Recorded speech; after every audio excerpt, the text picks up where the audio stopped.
नमस्कार, कानून की बात में आपका स्वागत है। मैं हूं आशीष भार्गव और मुद्दा ये है कि सुप्रीम कोर्ट ने एक बड़ा कदम उठाया है और बड़ा कदम इसलिए उठाया है कि जो हरिद्वार में धर्म संसद हुई थी 17 से 19 दिसंबर के बीच, उसमें मुस्लिमों के खिलाफ हेट स्पीच दी गई थी और उसके खिलाफ सुप्रीम कोर्ट ये केस पहुंच गया था और अब सुप्रीम कोर्ट ने तय किया है कि वो इस मामले का परीक्षण ज़रूर करेगा। वो देखेगा कि क्या इस मामले में की जाँच स्वतंत्र एसआईटी से कराई जा सकती है, किस तरीके के आदेश जारी किए जा सकते हैं। सुप्रीम कोर्ट की जो हेट स्पीच और मॉब लिंचिंग को लेकर जो पहले का जो फैसला है उसको किस तरह से लागू कराया जाए, ये तमाम चीज़ें हैं, उस पर सुप्रीम कोर्ट ने बड़ा कदम उठाया है। उत्तराखंड सरकार को नोटिस जारी किया है, केंद्र सरकार को नोटिस जारी किया है, दिल्ली पुलिस को नोटिस जारी किया है और कहा है कि वो इस मामले की 10 दिन में इसका जवाब दे और फिर सुप्रीम कोर्ट आगे इस मामले की सुनवाई करेगा। हालांकि सुनवाई के दौरान सुप्रीम कोर्ट में जो वकील हैं, वरिष्ठ वकील कपिल सिब्बल, उनकी ये मांग थी कि धर्म संसद एक और फिर होने वाली है अलीगढ़ में 23 जनवरी को। उससे पहले इस मामले की सुनवाई अगले सोमवार को ही की जाए ताकि ऐसी हेट स्पीच पर ऐसी रोक लगाई जा सके। लेकिन chief justice N V Ramana ने कहा कि वो अभी कोई सुनवाई करने नहीं जा रहे हैं, लेकिन उन्होंने कहा कि वो छूट देते हैं कि याचिकाकर्ता संबंधित लोकल प्राधिकरण के पास जा सकते हैं और ऐसी धर्म संसदों पर रोक लगाने की आवेदन वो वहाँ पर दे सकते हैं। तो एक बड़ा कदम है, बड़ी सुनवाई है। सुप्रीम कोर्ट ने एक बड़ा कदम उठाया, लेकिन 3 जजेज की ये बेंच थी। Chief justice N V Ramana इसकी अगुवाई कर रहे थे, जस्टिस सूर्यकांत, जस्टिस सीमा कोहली इस बेंच में थी।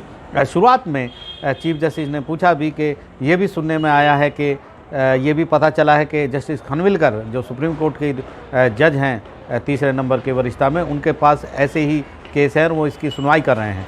लेकिन यहाँ पर कपिल सिब्बल जो याचिकाकर्ता की तरफ से, उन्होंने बताया कि वो हेट स्पीच और मॉब लिंचिंग का मामला है, ये धर्म संसद का मामला है, नई पिटीशन है।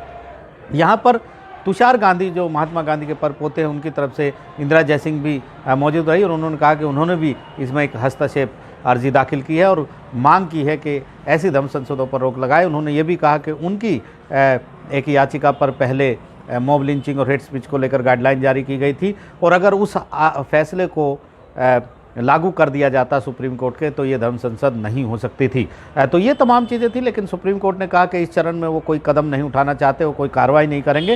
वो प्रतिवादियों से, जो पार्टियां, उनसे कहेंगे कि वो अपने जवाब दाखिल करें। 10 दिन के बाद इस मामले की अगली सुनवाई होगी। तो काफ़ी अहम मुद्दा है। यहाँ पर कपिल सिब्बल बता रहे थे सुप्रीम कोर्ट को कि चुनाव का माहौल है, देश भर का माहौल ख़राब हो रहा है, लोकतंत्र में जो सदाचार होता है वो उसके खिलाफ ये तमाम धर्म संसद में हेट स्पीच दी जा रही हैं। उन्होंने ट्रांसक्रिप्ट भी पेश की, बताया किस तरीके से भाषणबाजी की जा रही है। पहले हरिद्वार में, फिर दिल्ली में भी इसी तरीके से एक कार्यक्रम आयोजित हुआ।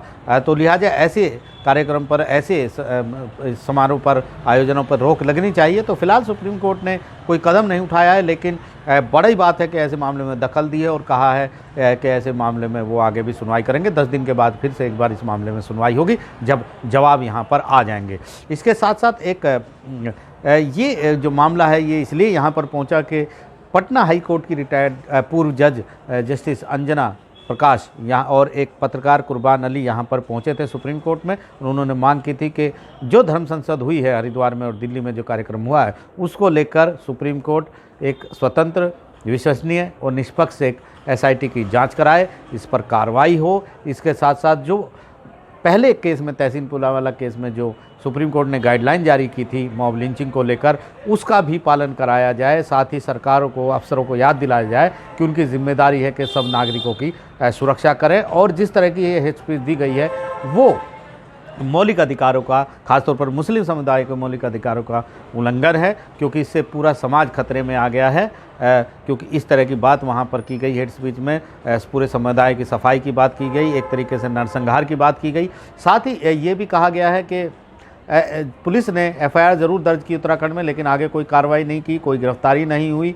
तो इससे साफ लगता है कि पुलिस ने भी हाथ मिला लिया इन अपराधियों से और इसको लेकर कोई कार्रवाई आगे नहीं हो रही है। इसलिए सुप्रीम कोर्ट इस मामले में दखल दे और आगे की कार्रवाई कराए। तो एक ऐसा मामला है जिस पर एक सवाल उठ रहे हैं कि ख़ास तौर पर चुनाव के वक्त, जो कई राज्यों में जो चुनाव हैं उसके वक्त इस तरह की बातें की जा रही हैं, पूरी तरह हेट स्पीच के दायरे में है और ये एक पूरे समुदाय को परेशानी में डालती हैं, उनकी सुरक्षा यानी मुस्लिम समुदाय की सुरक्षा को खतरे में डालती हैं। तो फिलहाल सुप्रीम कोर्ट ने कहा है कि नोटिस के बाद जब जवाब आएगा तो वो तय करेंगे कि क्या सारे जो पुराने भी याचिकाएं हैं उनको भी टैग कर दिया जाए या इसको अलग से सुना जाए। तो फिलहाल इंतजार करना होगा सुप्रीम कोर्ट के अगले कदम का।